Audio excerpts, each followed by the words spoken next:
அன்பே டயானா பாரி அளவில் நமக்கு தெரியும், ஜமாலேருந்து நமக்கு தெரியும். அவர் மெரிட்டில் அதை வந்து ஓடிடி வந்ததுக்கப்புறம் எவ்வளோ பெரிய அப்ரிசியேஷன் அந்த படத்துக்கு வந்துன்னு தெரியும். ஒரு முயற்சி எடுத்து ஒரு சினிமாவுக்குள்ளே வந்து ஒரு நடிகன் மனிதன் அப்படின்லாம் வந்து சொல்லிடலாம். அவர் வந்து படத்தை வந்து டைரக்ட் பண்ணி நடிச்சிருக்காரு அப்படின்னு பார்க்குறோம்.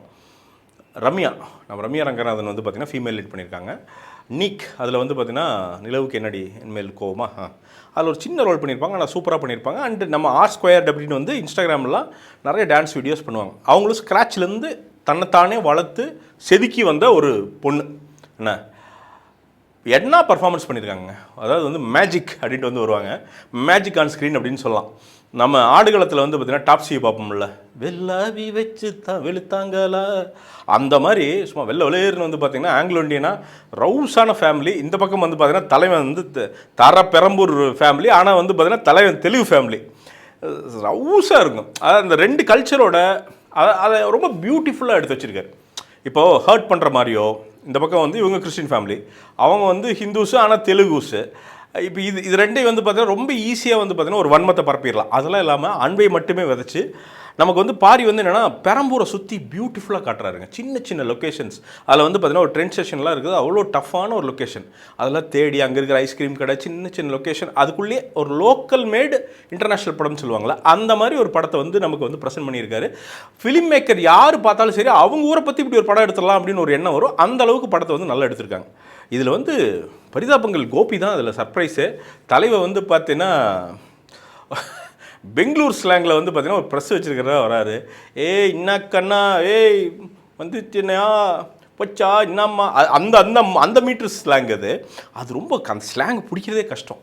அதை பிடிச்சி செமையாக நடிச்சிருக்காரு. அந்த கிட்டிங்கெல்லாம் வந்து பார்த்தீங்கன்னா ஒரு மாதிரி பெங்களூர் தமிழ் பசங்கள ஏய் என்ன மஜாவாக இருக்கியா, ஏ அப்படி கட்டிங்கு ட்ரெஸ் எல்லாம் வந்து எப்பா போட்டு அப்படி பந்தாக இருப்பானுங்க பெங்களூர் தமிழ் பசங்க. அந்த மீட்டரில் கோபி வந்து ஒரு செம்மையாக ஒன்று பண்ணியிருக்காரு. இதில் சர்ப்ரைஸ் வந்து சேத்தனுங்க. என்ன மனிதனுங்க அந்த ஆள். ஏங்க அந்த ஆள், அந்த மனுஷனை விடுதலையில் பார்த்தா பயமாக இருக்குங்க. ஐயோ இவனா மாதிரி போலீஸ்காரன் நம்ம ஊருக்கு பக்கத்தில் வந்துட்டான்னா ஓடிடும்பா, ஊரை விட்டு காலி பண்ணி அப்படிங்கிற பயத்தை ஏற்படுத்துகிறாரு. இங்கே ஒரு எக்ஸ் ரயில்வே எம்ப்ளாயி ஃபாதராக வர அப்படி அட்டகாசம் பண்ணுறாருங்க. அதுவும் கடைசி 20 நிமிஷம் அவர் பண்ணுற சிரிப்பெல்லாம் அந்த மண்டபத்துக்குள்ளெல்லாம் வந்து பார்த்தீங்கன்னா டேய் எனக்கு தெலுங்கு தெரியாதரான்னு ஒரு அந்த லெட்டர் பிடிச்சலாம் ஒன்று பண்ணுவார். இவங்க எல்லாம் கத்துவாங்க, அவர் சைலண்ட்டாக ஒன்று பண்ணுவார். சிரிப்பு தாங்கவே முடியாது. சேத்தன் என்ன நடிகருங்க. Gift to Tamil cinema. அவரெல்லாம் இன்னும் நிறைய ரோல்ஸ் இந்த மாதிரி அவரை வந்து தமிழ் சினிமா யூஸ் பண்ணிக்கணும் அப்படின்னு நான் சத்தியமாக மனசார நம்புகிறேன். Same with Roja madam. ஏன் அவங்க வந்து தமிழில் நடிக்க மாட்டுறாங்கன்னு புரியல எனக்கு தெரிஞ்சு. ஏன் மேடம் நிறைய நடிங்கங்க, எவ்வளோ சூப்பராக ஒரு ரோல் பண்ணியிருக்காங்க. ஒரு மாதிரி கன்வின்சிங்கான ரோல், அவங்களுக்கு ஏற்ற ஒரு ஆளுமையான ரோல் அப்படின்னு சொல்லலாம். ஆனால் அது வந்து நெத்திப்பொட்டில் அடித்த மாதிரி வந்து ரோஜா மேடம் வந்து பண்ணி கொடுத்துருக்காங்க. ஒரு ஹார்ட்ஃபெல்ட்டான ஒரு சாதாரண லவ் ஸ்டோரிங்க. ஒன்றும் பெருசாக ஒன்றும் அவ்வளோ அதெல்லாம் ஒன்றும் இல்லை. பட் அது ரொம்ப நியாயமாக இந்த ஜாதிகள் இல்லை எடி பாப்பா அப்படின்னு புரட்சி அதெல்லாம் இல்லை. ஜஸ்ட் ஹியூமன் பீயிங்ஸ்டா அப்படிங்கிற ஜாலியாக பேசிக்கணும் நம்ம ஃப்ரெண்ட்ஸ்குள்ளே. அந்த கான்வர்சேஷனை ஒரு படமாக எடுத்து அப்படி இருக்கும். அதை தான் வந்து அன்பே டயானா வந்து பண்ணுது அப்படிங்கிறது தான் இந்த படத்தோட பியூட்டியே. ஆத்மார்த்தமான ஒரு படம், மியூசிக் ஆத்மார்த்தமான ஒரு மியூசிக், பாடல்கள் ஆத்மார்த்தமான பாடல்கள், சினிமட்டோகிராஃபி எல்லாமே சின்ன சின்னதாக அழகழகா. நம்ம ஊரில் தெரிஞ்ச டிஷ்ஷே ஒன்று இருக்கும். என்ன இந்த அடை செட்டுன்னு நினைக்கிறேன். என்ன நீங்கள் உடுமலையெல்லாம் வந்து பார்த்திங்கன்னா விற்பாங்க, இந்த தட்டுவடை செட்டுன்னு விற்பாங்க. சிம்பிள் டிஷ் தான், ஆனால் உடுமலையில் சாப்பிட்டிங்கன்னா தேன் மாதிரி இருக்கும். அது அந்த மாதிரி சின்ன டிஷ்ஷு தான்.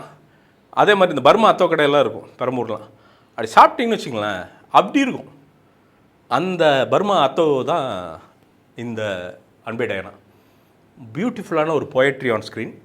டைம் கிடச்சா போய் பாருங்கள். It will directly connect with you, it will tell you tales. அழகாக உங்களை வந்து சந்தோஷப்படுத்தி வெளியில் விடும். இந்த படம் ஜெயிச்சதுன்னு வச்சுங்களேன், நிறைய யங்ஸ்டர்ஸ், நிறைய யங் டெக்னீஷியன்ஸ் ஜெயிச்சு வெளில வருவாங்க. ஸோ இந்த படம் ஜெயிக்கிறதுங்க தமிழ் சினிமாவுக்கு உங்களுக்கு எல்லாத்துக்குமே முக்கியமானது. அண்ட் உங்கள் டிக்கெட் காசு வீணாக போகாது, அதை ஷூராக சொல்ல முடியும். போய் பாருங்கள், சப்போர்ட் பண்ணுங்கள். இதுவே இது வந்து ரோட் சவுத்தோட தேன் விற்கிறோம். நாங்களே எடுத்து ஒருத்தர் வந்து எடுத்து தராரு, வைக்கிறோம். பியூரானது, எந்த அடல்ட்ரேஷனும் இல்லாமல், எந்த நியூட்ரியன் வேல்யூவும் குறையாமல் அன்ப்ராசஸ்டு உங்களுக்கு ஹனி வந்து நேராக கொண்டு வந்துடும். உங்கள் ஹெல்த்துக்கு, உங்கள் குடும்பத்தோட ஹெல்த்துக்கு ரொம்ப கான்ட்ரிபியூட் பண்ணும். மலைத்தேன், கொசுத்தேன் அப்படின்ட்டுலாம், கொசுத்தேன்லாம் வந்து பார்த்திங்கன்னா சித்தர்கள் யூஸ் பண்ண தேன். ஸோ நல்லதை மட்டும் உங்களுக்கு தர்றோம். ஏதோ ஒரு பாட்டில் வாங்கினீங்கனால எங்களுக்கு பெரிய சப்போர்ட்டாக இருக்கும். நல்லா இல்லைன்னா இதே கமெண்ட் செக்ஷனில் வந்து கழுவி ஊற்றுங்க. அதுக்கு நான் ரிப்ளை பண்ணுறேன், ரீஃபண்ட் பண்ணுறேன், என்ன வேணால் பண்ணுறேன். ஏன்னா ப்ராடக்ட் மேலே எனக்கு கான்ஃபிடென்ட் இருக்குது. இம்ப்யூரிட்டியே இல்லாமல் பண்ணுறோம். இந்த லிங்க் இல்லாட்டி டிஸ்கிரிப்ஷன் இல்லாட்டி கமெண்ட்டில் இருக்கும்.